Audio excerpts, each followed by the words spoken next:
Can you bring the picture in full screen so I can see it? Or no? Yes. Okay, that might be difficult. Give me right here. Or maybe you can Here's bring the it there. picture. No, that's more difficult. And what happened with Did this? something. Okay, sorry. Okay, well, this is interesting. It went to a different slide. It's okay, we'll get to it. This is what technology does. So give me a second. It will be this right here. I really like your presentation. Very professional, very good. Yes. Of course, you shouldn't record this. We're going to do this Now you're this recording. way. All right. So right here, I need to click on one more thing. That's really lots to click on, if you ask me. One more second. There you go. And let's see how it looks on this side. Looks a bit too much. So then I'm going to do one more click over here and try to go this way. We're going to one more click and go ahead, formulate your question. So the only point which I was trying to, I like the way how you separated those realms of the subconscious and conscious, and even for the conscious realm, you kind of like inventory very meaningfully, like the abstract imagination, the visual realm, the olfaction, and so on. And then, yes, so right. That conscious thoughts, basically, I thought that there are three realms which I thought. No, I wouldn't think about it as realms. So here, Okay. this is not separate. It's just I have so many much availability that I have with Canva. Here are conscious thoughts. We have more conscious thoughts over the unconscious thoughts. Okay. This is the conscious experience of the I self, right? So within the I self, we have conscious thoughts and unconscious thoughts, and within the unconscious thoughts, we have meta delusions. I love that. And that then we have delusions of lack of recognition of conscious thoughts. We are delusional about thinking that we don't recognize many things. So there's a lot of delusions, but this is normal.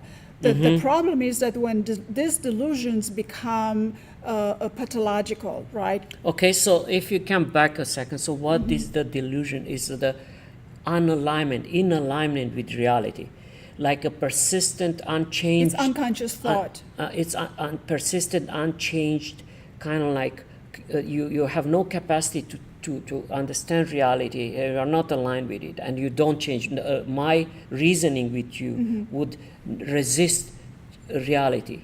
So whatever, if you are delusional, whatever I bring for you as a proof. Factual reality. I would like to call this factual reality because reality it's relative, and Einstein demonstrated that reality is relative. So I would, in the context of this presentation right now, I would refer to that as factual reality. What are the facts, right? Okay. Because it depends on the observer. But for right now. No, it does not.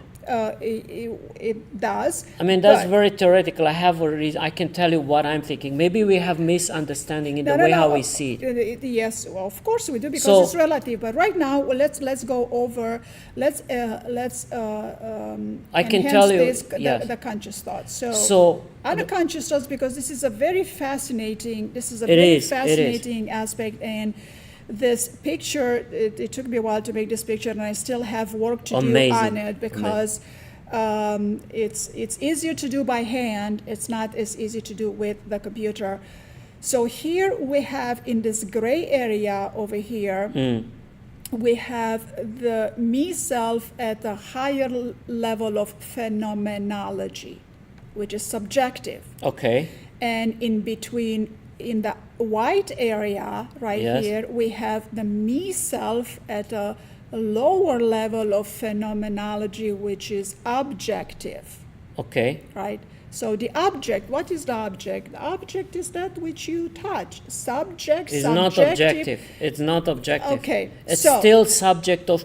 I would. It is, but let me, because we can have this I conversation know. for 30 hours straight. So for this, I'm trying to explain this to people Okay. that are not as intelligent as you are, not as Okay. educated as you are. No, you don't right? need to. Okay, Yeah. so within this, the higher level phenomenology, the subjective self of the me self, right here in a gray area. Okay. So in a gray area of the conscious thoughts, you have to the level of consciousness where you see, I see a hand, it's very not defined. It's more general. You see a hand, although it is defined that it is a hand you see a hand is not defined. When we go to define more within this red circle over here, then you go into the consciousness of, I see your hand. That is, you've already defined a hand, and then there is more specificity to it. You see, I see your hand. So that's the subjective phenomenology at the higher level. Then you go further level into the objective phenomenology. So, and we're talking about only the visual aspect of a consciousness right here. And in that objective level, see this white circle over here on the visual, the me as an object, at that level, your thought will be, I see my hand, right? So in this level, at the me, at the subjective phenomenological, you see I as me sees a hand. Another level, it's I as in me see your hand. It's a bit more specific than I see my hand. And as you see this, that's over here, that the best I can explain, because it's hard to explain this in words. That's why we need a picture. See how they are always connected, this subjective with the objective. Yes. There's always a bridge within them, up until when we have tactile, auditory, olfactory, visual, imagination, and abstract thoughts. It's always a bridge within them, right? Up until you get to emotions and pain. Although the emotions and the pain is experienced phenomenologically at the objective self of me self objectively, it is not always experienced directly as the other senses at a subjective higher level of phenomenology. What does this mean? Well, it can mean many things, but in order to keep it simple right now, is that everybody has pain and emotions, but not every single person at the higher level of subjective me self experiences it the same or in the area of. Because some people are very sensitive to pain, and some people have a high tolerance for pain, so their experience is different. Emotions. Some people have a wide range of emotions, and they are well managed. Some people have a short fuse with a short range of emotions and very unmanaged. So pain and emotion exist in addition to the other senses and in addition to imagination and abstract, but it's not always experienced the same as the level of the subjective me self. That means you can transcend. Okay, I have a bit of a comment here, if you allow me. If you Yes. want to register, you can record it or no. So I have two interpretations of this. First of all, the difference between the objective and subjective. there's always a modulation of the circumstance. You might feel a smell at a certain point as positive, like lilac. I can remember, and it can create me a good feeling. Or in other situations, other things might be modulated in a way that the context, the current context, can actually skew my subjective interpretation. Yeah, because it creates an emotion. So then from then your that's smell, interesting. So so the modulator would be the emotion. Okay, that's interesting. Yeah. But for me, the objective is a bit different, because I look like this. Like if a truck comes to me, like that moment, the trucks come with a high speed. That's reality. Now, what I interpret is up to me, but that's a reality. So, like even what you name here, objective, is not objective, because so you are saying that what I'm touching right now, it's objective, but actually it's not objective. It's an experience. If you feel the touch, if you don't feel the touch, then what's your experience? It's not objective. It's based on my. It's based on my capacity. How we are talking if I have burned fingers or burned. There you go. And we're talking about conscious experiences. Okay. So consciousness is difficult to put in science.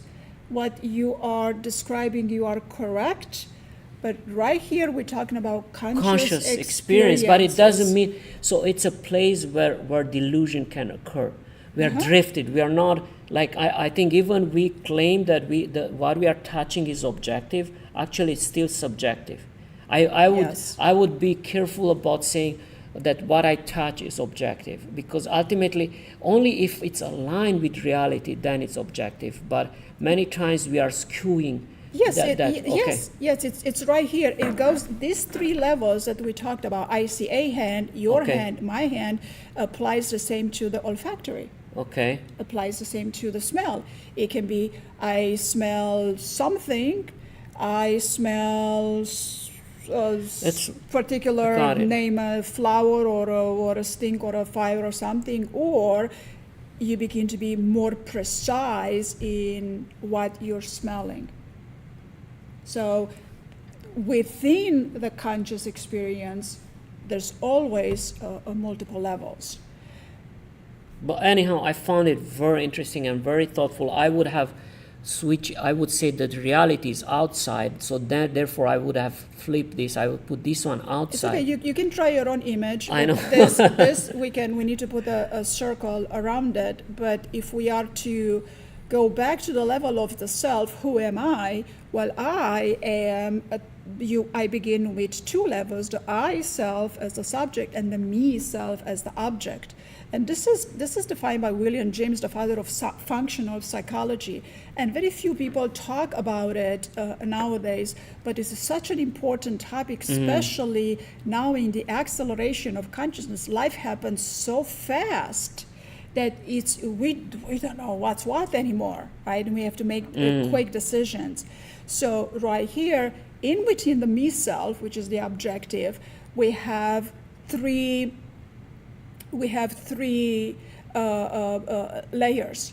So the I self, the subjective, observation and accumulation of information creates three types of knowledge for the me self.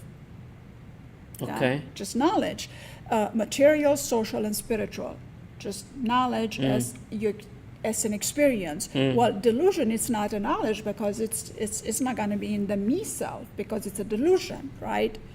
But then within this type of three types of knowledge within the me self, we have self-evaluation.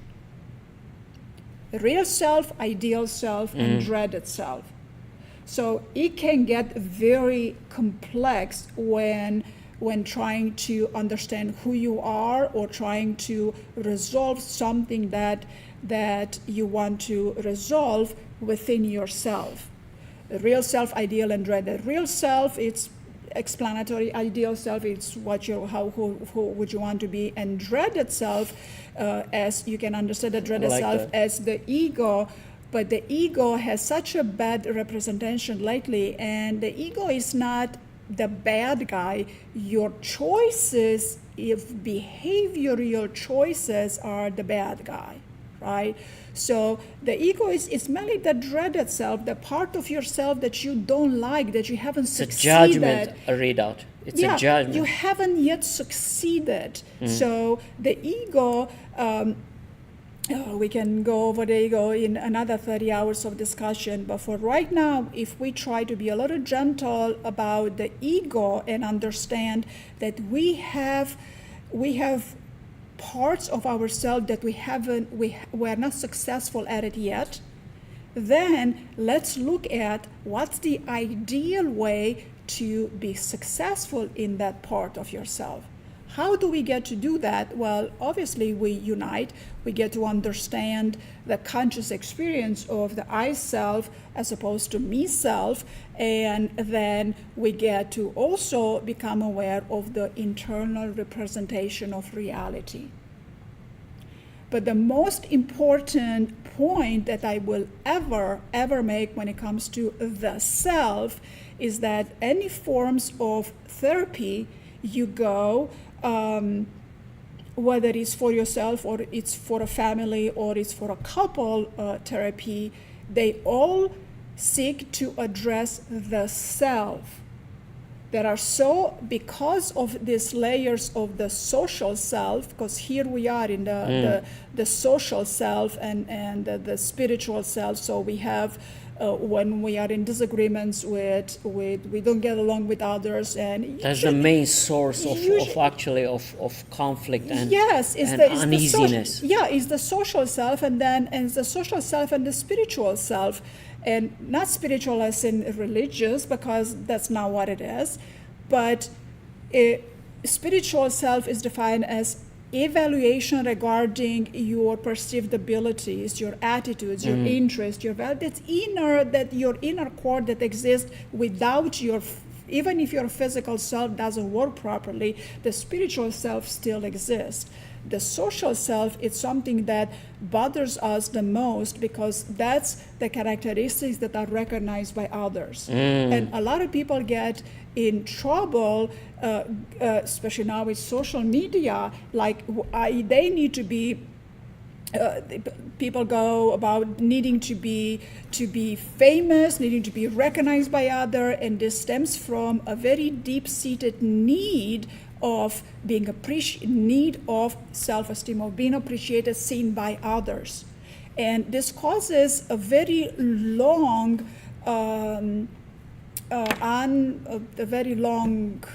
dreadful way to realize yourself. I think it's very good. If I can answer something, I think this social self, it's actually our interface layer to the world. And I think that's kind of like very interesting. If you separate them, maybe you can tackle them better. If you tackle them on a like, if you tease them out of it.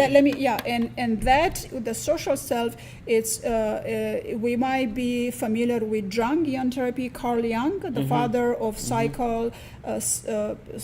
with analytical psychology. He's the father. I love Carl Jung.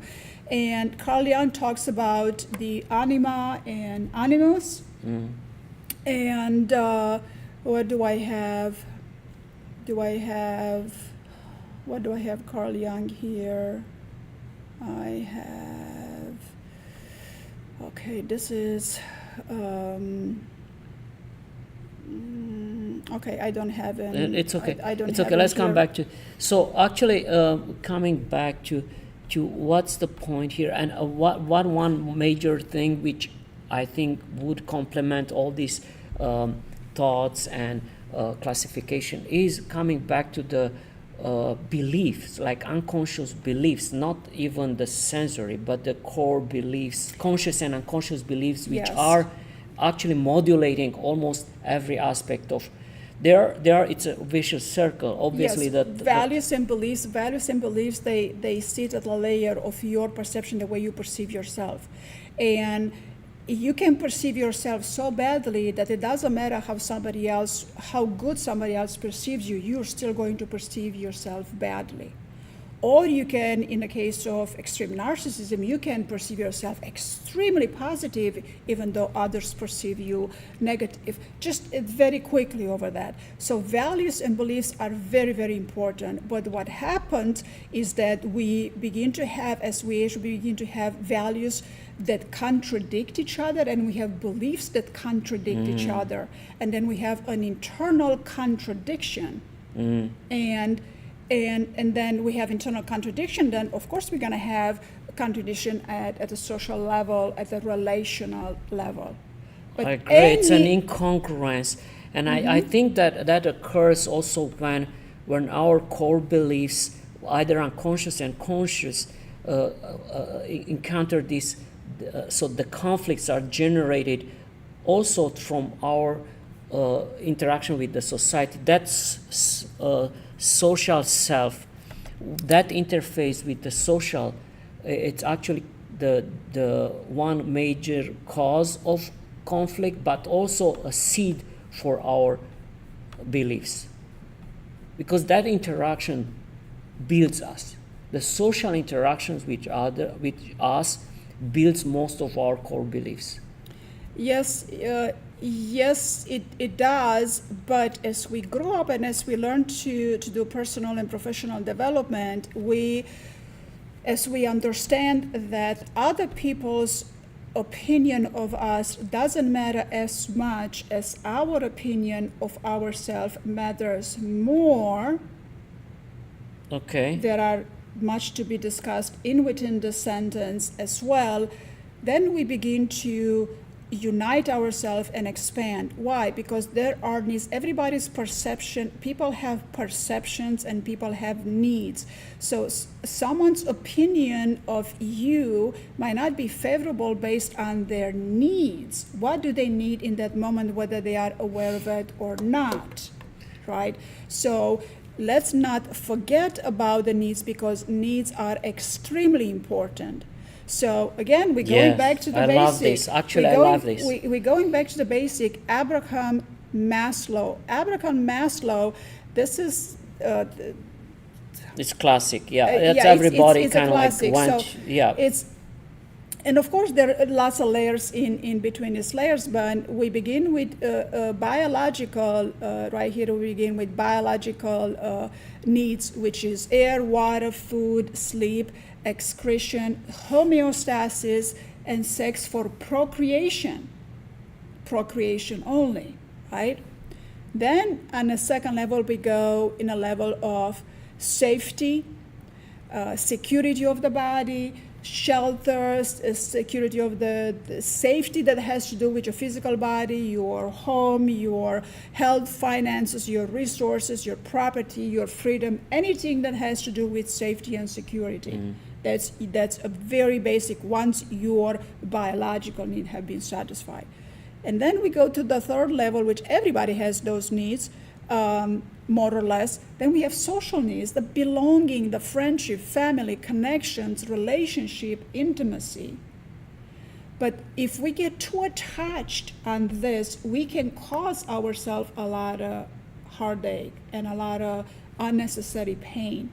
When we begin the healing process of the self, or personal, professional development, spiritual enlightenment, consciousness expansion, whatever the definition of that is for you, when in this social need, when we begin to heal the self, we will not be so attached to other people's opinion of us. Why? Because we begin to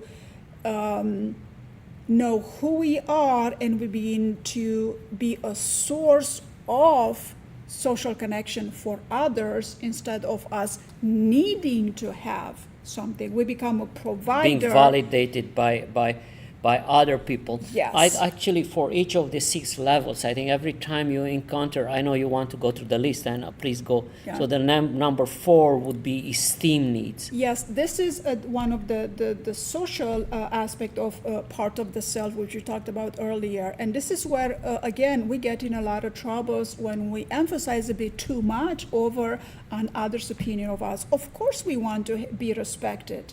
And if we are disrespected, well, that's not a good thing. You know, you're going to say something, you're going to be upset.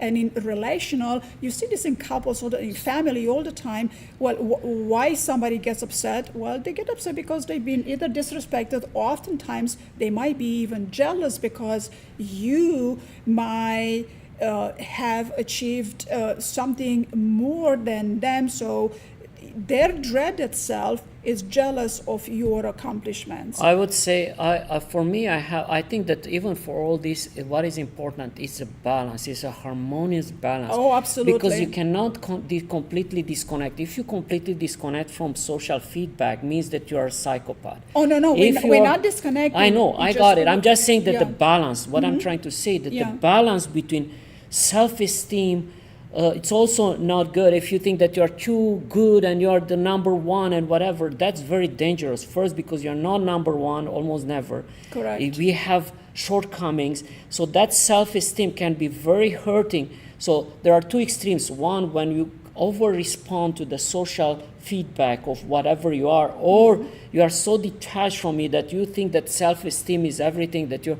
I think a balance that will ensure sanity on operating at these esteem needs are a balance. Once they are twisted, when they are tilted to one extreme, social validation versus yourself, I think that leads to pathology and to It's actually in the whole system. It's a imbalancing mechanism which has to be put back into the balance. Yes. That's all what I'm trying to say. I think many times when people do not respond at all to the environment, it's not as healthy. It's because it's not natural. If there's rain and you sit in the rain, you're going to get wet. It's as simple as that.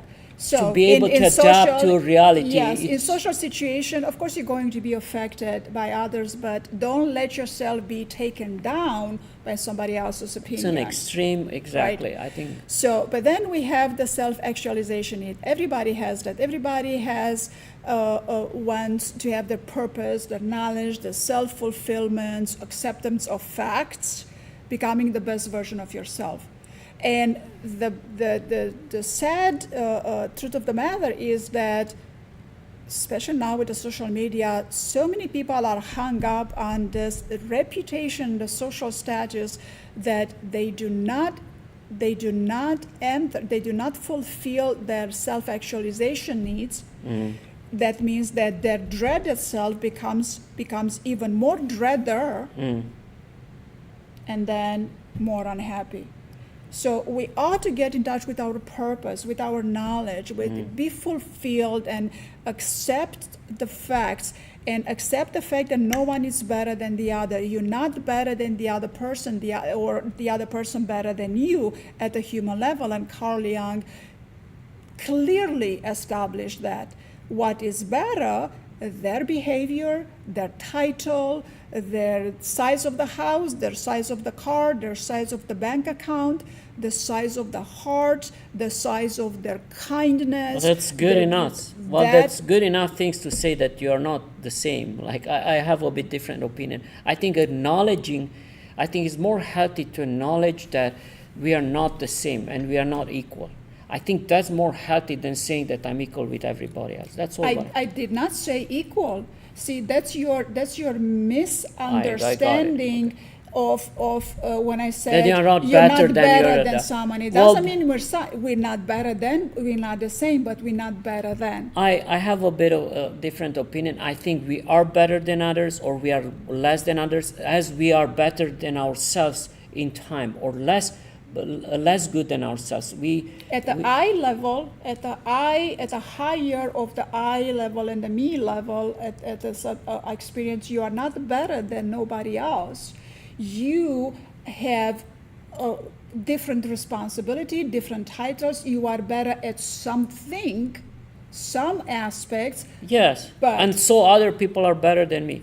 So I think that's exactly what I was saying. We want to make sure that we are not better than other people. But that's reality. We have qualities. We have qualities that might be better than somebody else's. Exactly. We have titles, we have Yes. training, we have experience, Exactly. we have knowledge that might be better. But as humans, nobody is better than the other. It doesn't mean we are the same. We're not the same. We're different. And we need to accept these differences because it's gonna help us Yes. and everybody around us. Yes, I think that's the most important thing for health. I didn't know we are live, but it's Okay, okay. yeah, Okay, that's good. Yes, very good, very good. So let me see what else do I have in here. So I think not fighting that other people might be better than us at certain I things, it's understand very your healthy. point of view. No, It's I more understand your healthy point to of view. accept it, and even ourselves, we become better. I think a knowledge, a bit of interaction with the environment which challenges us, makes us better human beings. So if anything which encounters me makes me feel like that's an insult which I can't handle, that's very dangerous, because it's an opportunity for me to adapt and to become better. And that's how life is. It's accepting that there is evolution of ourselves and others. I think it's more healthy. yes, it is. So when this is my other presentation, these images are going to be part of the books. So when we talk about right here, Carl Jung, this is actually 4 images. This is made of right here. On a psyche level, Carl Jung divided 4 different areas. It's very easy to have it mapped up in 4, because the earth has 4 directions: north, south, east, west. This is very old, ancient way of mapping things. So let's call this mapping. So in the social self, the role of the social self, material self and social self, here are the personas that come in: the social role, cultural norms, and expectations, embodying only one's best qualities that we present to the world, at school, at work, at family and friends, our social self. We don't necessarily go and present our dreaded self. We only present our dreaded self, which is right here in a shadow, when we're upset and we're really going through some internal turmoil. Right? Well, I would say that, you see, I understand. Or unconsciously, we might do that no, unconsciously. sometimes also it's a form of liberation. If I don't need to fake anything and I am myself genuine, you might know about my weaknesses, but I would be liberated. I can be myself. I think I can see also a way to liberate yourself. If you keep on hiding everything, but sometimes I feel that people who are really accomplished, they're more relaxed about telling who they are. Correct. So and they don't judge others. So they will be less judgmental of others. They know who they are within them. They were able to unite the parts of the different levels of the self as experience, and they have worked through their shadow. Exactly. So if we look at this, weakness, desires, lust, instincts, shortcomings, we project into others, although it helps provides a balance. And exactly that's what I think. I think in the moment when you accept your shadow, and I am enough to be able to say, yeah, I have weaknesses. And I think that happens in a healthy relationship too. I think once you overcome, I think it's a requirement that you cross your shadow. When you accept that who you are, I think that's also a sense of confidence in your partner, that they are not going to ditch you. But anyhow, they will find who you are, and it's almost no escape. You can't hide and hang on your shadow all your life, because when you are in intimate relationship with somebody, they will uncover it. They will see that, especially if you do a lot of psychological projection. But the beautiful part is that those shadows, the work with the shadow, and this is what the personal development does, this is what personal growth, this is what therapy aims to do. identifying your parts of your shadow, and then you take these parts of your shadow and you bring them into the light, so to speak, and you begin the process of individuation, the quest for wholeness. Abraham Maslow calls it self-actualization. William James calls it uniting all of the parts of the self, becoming the I self, which is all subjective of all of the parts of the self. So accepting and embracing your shadows will allow you to go to next level, to individualization. Do I understand it right? Individuation. So yes, but not behaving out of that shadow anymore. You want to. Yes, you want to growing out. Use that as an energy eventually to go next. So actually, Gautama Buddha has the same, like his approach to learning, education, and pedagogy, if you want to call it like this. He was saying that you can use your shortcomings to catapult yourself into consciousness. Use them, don't, like even children or people who have shortcomings, like, I don't know, even being alcoholic or whatever, lazy or whatever, use that as a platform to get out and actually escape Correct. to the individual. Yes, that's how you identify parts of the dreaded self.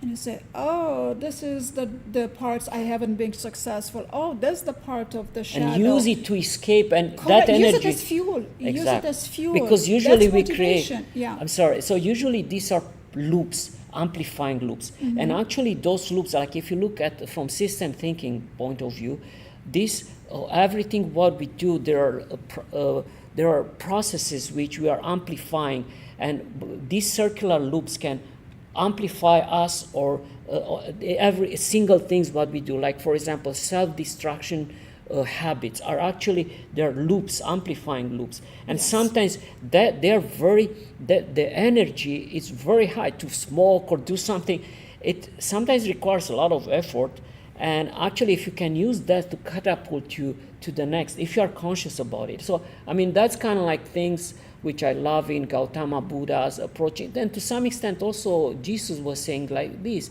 like forgiving somehow will allow you to acknowledge and then move on based on, I mean, not only keep on like use that as a way to. So that's all what I think. So it's very interesting. It makes forgiveness. It's a wonderful topic of conversation, and I would like to touch upon it because we can talk about forgiveness forever and ever. But in psychology, forgiveness means to don't hold on to how dreadfully you feel about something. So, and then it's like, how do you not feel that badly? Well, first you begin with the fact that you don't have to feel that badly about something. And forgiving someone doesn't mean you condone their behavior. It doesn't mean you allow them to continue to behave that way. I know. And then you hear them, it's like, oh, yeah, yes, oh, then I can forgive. Of course you can forgive. I have and then you take a load off yourself. It's a very complex mechanism, and we can talk about it for another 30 hours. But give me 5 seconds, if you allow me. Just so for me, forgiveness means acknowledgement. Like if I acknowledge, like let's put a situation that you have a conflict between you and your parents, or one of your parents who is against you doing something. Like if you understand their roots or their why the certain behavior or things which you might find offensive or insulting or not right with you, but if you understand that, you are able to forgive. I think understanding it's a mechanism to forgive, towards forgiveness. If I don't acknowledging and understanding are mechanisms of allowing things to be as they are. And again, forgiveness does not mean that I condone, but I understand, I acknowledge their shortcomings, I understand, and it's the same for ourselves. Yeah. So interesting. But something that is it's very important that Carl Jung touches upon is the anima animus. Anima is the feminine aspect of the male psyche, and if we the whole world, the planet anima, it's looked at as the soul, and then animus is the masculine aspect of the female psyche, which again it balances the anima balances the animus, and animus balances the anima. And animus, in other words, you can think of it as sacredness, everything that is sacred. Interesting. So everyone has a soul, and their soul is sacred. And when we begin to work with our soul and with our me as a female working with my animus, masculine aspect of my female psyche. That's interesting. And you as a male begin to work with your anima as the feminine aspect of your male psyche, then you begin to bring much more into balance, and you resolve this shadow over here, you resolve it much more quicker. That's so beautiful. So how I interpret, for example, I know that it might be my projection a bit on it, but how I see love is like a sacred avenue. It's like the soul sacred avenue to God, if you want, to the universal. Correct. So to me, I always thought that the moment when you love somebody, it's touch, it's a soul, it's an anima. I think it's a female kind of aspect. You love somebody truly all, and that's actually your avenue towards sacredness and God, and more than what you are. It is. And it's kind of, it's my interpretation to it, but I think it's very interesting how Carl Jung was, I don't know, like, it's 100 years ago. What year? He's 1940s, 50s? Yeah, he died in the late 70s. Okay. A few years before, Oh my God, before Milton Erickson died. His work is just so important. And this is another, right here, that love, anima, soul, this is the bridge of it, because we talked about the ego consciousness, right, the dreaded self. And then right here, in the gray area, it would be, this is again about the individual, the self. We have the consciousness and the unconscious. And within the unconscious, we have the collective unconscious, with this, well, the aura of the archetypes. I know, I love that. And then look at the shadows. So from the ego consciousness, the dreaded self, you understand what have you not been successful at it. You use it as a fuel. You use it as a fuel, and you begin to transcend it through your. You connect it with your shadow. It's like, aha, I'm beginning to be friends with my weaknesses. I'm making them better, the best that I can, becoming the best version of me, understanding that I affect the collective and the collective affects me. And I'm bridging this as transcending all of this, and I'm bringing all of the consciousness and unconsciousness together. Transcending is a beautiful. Interesting. Okay. Just 1 second. Go back. That's very interesting. I would say that I would bring a shadow to the personal unconsciousness. It's beautiful that you added like this shadow there. You make your own image. You get to make your own image. I know, but see, you have a collective unconscious and unconscious shadow. Amazing. It's true. You can inventory. It's a cultural fingerprint. Actually, right now, one of the ugliest shadows in the collective unconscious is femdom. People need to be famous.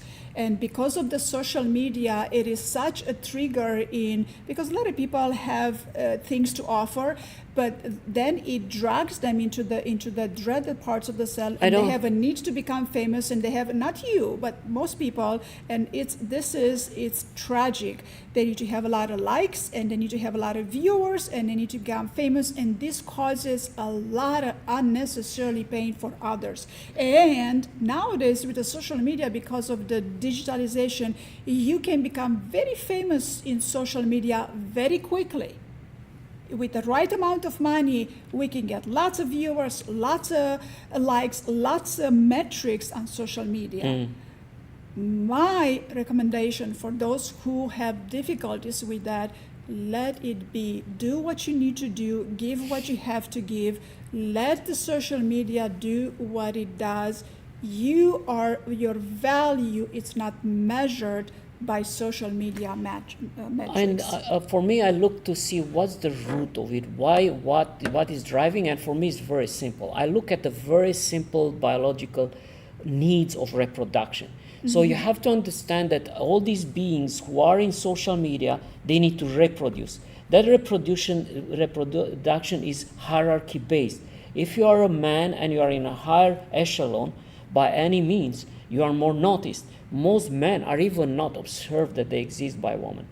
So I think that race which you are talking about it's just a result of a natural the need for recognition by others. Exactly. Yes. So why? Because then you have access for reproduction. You don't have, you are forgotten, you die, all your ancestors are bye-bye. All their efforts are disappearing. So yes, but we're not saying ignore it. I'm just saying don't be overwhelmed by it and don't let this take you down. It's a bit unconscious. I'm trying to be, my interpretation is to what is the underlying, it's a good point. You make what's a good the point. underlying biological drive, subconscious drive. It's not even, kids don't realize that why they need to be number one. I can tell you what I think. I think that the biological need to reproduce, and not only anyhow, but to get the best DNA you can get to pair with yours, that's why you need to force yourself to look 10% better a bit so you can have access to better DNA. I mean, I know it sounds very simplistic, but I think in the base of our drives you can find that reason. And what's the avenue? It's social media today, but before it was the same, like if you go in countryside, like 100, 200 years ago, when people are in a village, the hierarchy was still there. People knew who have more money than others, who are more handsome. So it's just a different realm, which is, I think, more harmful to some extent. It's more pervasive and is more lasting, because now the village became like 6 billion people, and you are nothing. Maybe in that village you can maybe good worker, and even for that you might not be the richest one, but you being maybe the best plow man. Good, you provide good value. So your position in the society, even it was lower, might have been seen, and even it seems that they were locked forever in a social hierarchy. But I think right now, even as you said, you can have a lot, but that hierarchy is like at the global level, which you can never succeed. Yes, and it's hard. This can take you down quickly. So all I'm saying, that's another thing. You can go overnight. Use it, make use of it, but don't let it take you down. And why is the reason? Because you cannot maintain yourself. This ultimately, to be at the top, even at this game, it's extremely demanding. And you might not emotionally be able to handle, and then you just collapse. So but these people that are famous in social media, they don't do the work. They hire people to do their social media presence. I mean, at times, until you become famous, until you hire people, you need to pay people. So that means that they provided something. I think it's not gratuitous. Their fame came out of some value which they provide for whoever needed. Yes. But the only thing is like their collapse and unimportance can actually it's not a long-term insurance. That's what I'm trying to say. So their relevance might not be sustainable, and here is the danger. That's why I think to some extent having some good skills in real life, being whatever, a scientist or whatever, even if it's lower echelon or whatever, I think it's ensuring somehow of a continuity of a social realm which you can thrive. And I think that's why a social environment where the ecosystem is somehow resembling like ancestral ways of living might be in long term much better. I have even stories about it. I went from Romania many years, and for example, there are people in smaller villages or like in a smaller town like Rodna, for example. People did bartering, and neighbors knew each other. I help you bring hay, and you help me kind of do some other work. So when I went in other countries, in other continents, I thought that was a primitive, useless way. But actually, right now, I feel that those people are more healthy. They have, you can rely on somebody. You are useful to others. And it's in that realm. They don't need Facebook. They don't need any social media. They're still okay. And actually, I think, so I start having more appreciation of that. Then as I go in the world, even it looks very primitive, but they maintain a social interaction which has value, and it was built millions of years. And I think it's not to be discounted, because it's not. But you bring me this morning on the radio. They were talking about I forget what the term did they use, where somebody went to the dentist. They had a lot of kids that needed orthodontics, which are very, very expensive, and they were in the business of heating, ventilation, and air conditioning, and water purifying. Okay. So they they provided services for the dentist, not charging them for the services, so the dentist would instead provide services for the orthodontics for the children, and of course, paying for the materials. But I forget the terminology they use. Bartering yes. is bartering, but actually this would, I know we're kind of going off topic a bit, but I think there is no doubt that, like, if you look for any business who do a forecasting, and you look at like 8 major parameters and metrics you look for to do a forecasting, one example would be the presence of artificial intelligence, which would permeate all aspects of our jobs, will render a lot of people almost not that useful, and that would be a social shake which would shape the future. That's number one. So second, the accelerated devaluation of American dollar, which is actually a kind of a standard because of a lot of printing. Until now, 6 billion people supported this currency because they are using it for the international trade. If they stopped using it, then the collapse would reduce the value of money, and people will not trust it. What I'm trying to say, that bartering will be a future, because I don't need to care about how much money. What do I need right now? If I need something you can provide, or I think time, exchanging time. Exactly. Value, even not time, but real value. I do have clients. I do have a client or two of which I trust. Bartering. That's what we do. I provide services, they provide services. I think this is the future, and I'm going to provide a system for bartering, and that would be the future. I think it's very valuable because you are not feeling... Time is the new currency. And it is, I need somebody to clean my house. Yes. I need somebody, I'm not joking actually, I need somebody to clean my house, and I will provide whatever services I can do, website, training in computers, analyzing their DNA, whatever, I would trade for that. I need somebody to organize, to do accounting and stuff like this. I would trade, I would barter. Yeah. And I think it makes a lot of sense. We don't need to worry about going to third party to give us a currency which is devaluated overnight. No, I hear it. Yes. So, you're not the first person to talk about it. And good. Eventually, this currency of bartering with time, eventually it will be instituted.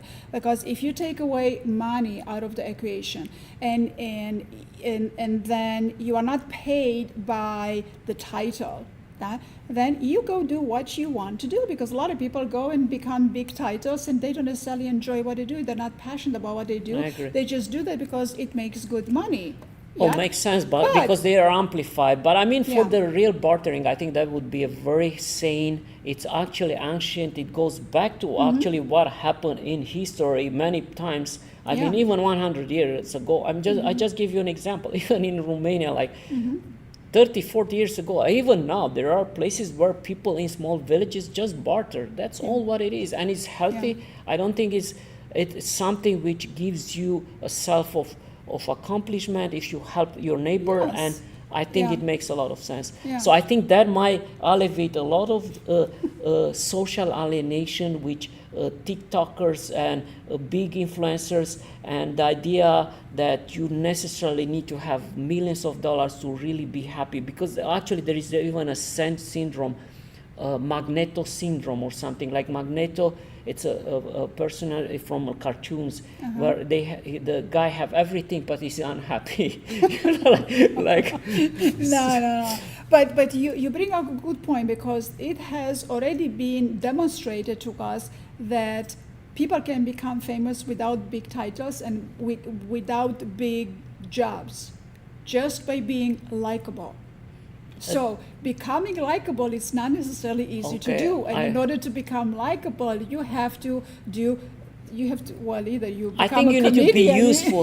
I would say yeah. I would change that you need to be useful. I think the usefulness of somebody to somebody else is the greatest value. That Yeah. how it is, I don't know, but anyhow, it's Yeah. interesting. I think we are still alive on live on that, so you can. Yeah, you wanna, should we? Yeah, we can stop it. I think it's good enough. We ramble a bit, but I think it's interesting. So. All right, thank you. We'll see you.